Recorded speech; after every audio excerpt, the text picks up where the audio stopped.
How you doing? This is George Senda, the guy from Pittsburgh, and we go from the somber to the ridiculous. And this is part two of the Ratty Patty holds Kathy against her will video. The Ratmistress wouldn't let Kathy leave her apartment for 5 days. Kathy had to sleep on a thin, very uncomfortable mat on the floor.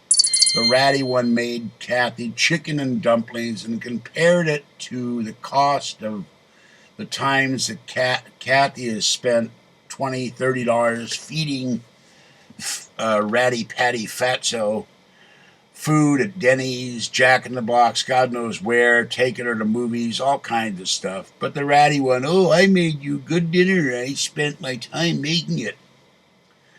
And serves Kathy stuff that Kathy doesn't like, or makes stuff that Kathy can't eat. But that's supposed to compare to a restaurant meal. It costs real money. And the ratty one didn't have any money to pay for meals over the last 5 days, so Kathy had 2-for-1 coupons. And the ratty one bitched about that. She bitches about everything. She's a constant complainer. So, and there is a thing in the law holding someone against your will. I think it's unlawful detainer or unlawful something or other. I'd have to look it up. So what I did, I got a hold of Kathy's apartment manager and told her my concerns. I haven't heard from Kathy from the second until yesterday. Would they please check on her? Her cat's in there. I'm worried about the kitty cat. I said, for all I know, Kathy's had a heart attack or got someone broke in and mugged her, raped her. She's unconscious. She hit her head. Who knows? No calls, no contact. So they said they would take 24 hours to check. But they didn't wait 24 hours. They waited about 24 minutes, called me, asked me to recall the police, and I went into Kathy's apartment. And the only thing wrong after 5 days, the cat box was getting kind of gamey. Hoop was fine. Kathy left her extra water and food. She said she had a feeling she should. So the ratty one wouldn't let Kathy call me because I might have her number and would dare to ask the ratty one for a ride somewhere, which I haven't done and wouldn't do. Not unless the ratty one were inclined to do it, and she's not because she's a very selfish person. Kathy and I have given her rides dozens of times over the years, maybe 100. So the Pittsburgh police calls me again and he says, well, where does the ratty one live? And I said where she lived, and he looks up her name, and I gave him her name. Did she used to live here? I said, yeah, but she doesn't anymore. She moved and the phone's disconnected. I don't have her number. She'd be a bitch about it. So the policeman said, well, I'm going to try to track down your girlfriend because I'm concerned and I want to know she's all right. I want to let you know and the apartment manager she's okay. So within an hour or two, I get a call from Kathy saying that the ratty one is furious at me and is blaming it on Kathy. It was ridiculous because Kathy didn't know what I was doing some 30 miles away. The Lafayette police or the Pittsburgh police, some kind of police, I'm not certain this, because I told the policeman where Ratty Patty's daughter lives, tracked the daughter down, and I guess they must have read her the riot act because suddenly Patty knows the police were at her daughter or contacting her daughters, and I think, I'm a little confused about this, I think they may have gone to Patty's house. Some police agency. And she went and railed, and Kathy told me, how dare he do this to me? How dare he? And felt like I was listening to JC on Art Bell. How dare you, Mr. Senda, call the police on me, the Rat Queen? So I told Kathy, the hell with Ratty Patty. If I'm worried about you and I don't know where you are, I'm going to turn over heaven and earth. I'm going to turn over every rock, every tree to find you, to make sure you're all right.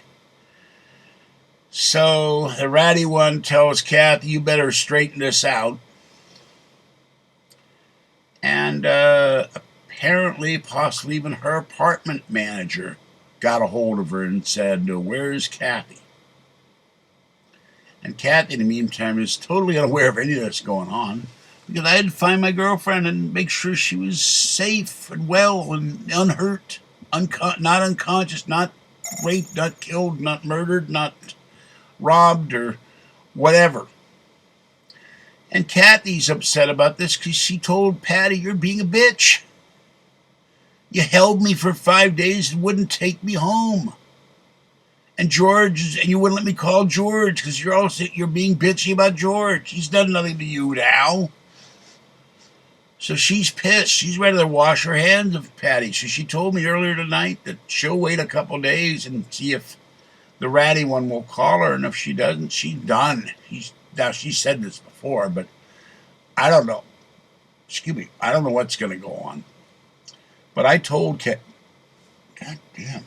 Excuse me.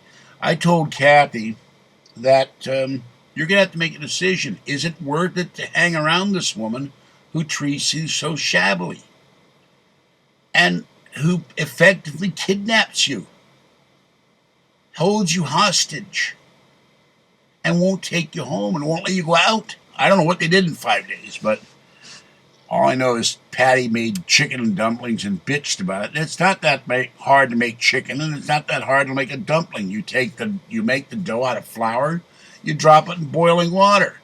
Hard part is the gravy. I'm terrible making gravy, don't ask me. So that's the saga of the Ratty Patty Part 2. Ratty is bitching that the police were called into her jurisdiction on her daughter's house, and that someone dared to make sure that Kathy was all right. So it's a really selfish and crappy attitude for her to take. And I don't care if Patty knows about it or not. All right, this is George Senda, the guy from Pittsburgh. I'll be back later with another video. I nodded off writing to Jerry. I said it's time for me to take my nap. I'm going to the doctor tomorrow in San Francisco, and I'm going to the doctor on Monday. So I probably won't do videos tomorrow and Monday. We'll do them tonight. I'll do them over the weekend. I'm going to pay my internet bill tomorrow. So that's about it. And again, I wish Coaster and his family all the best in their terrible time. And so it's very sad. Okay, have a great evening, and I will see you next time. Bye-bye.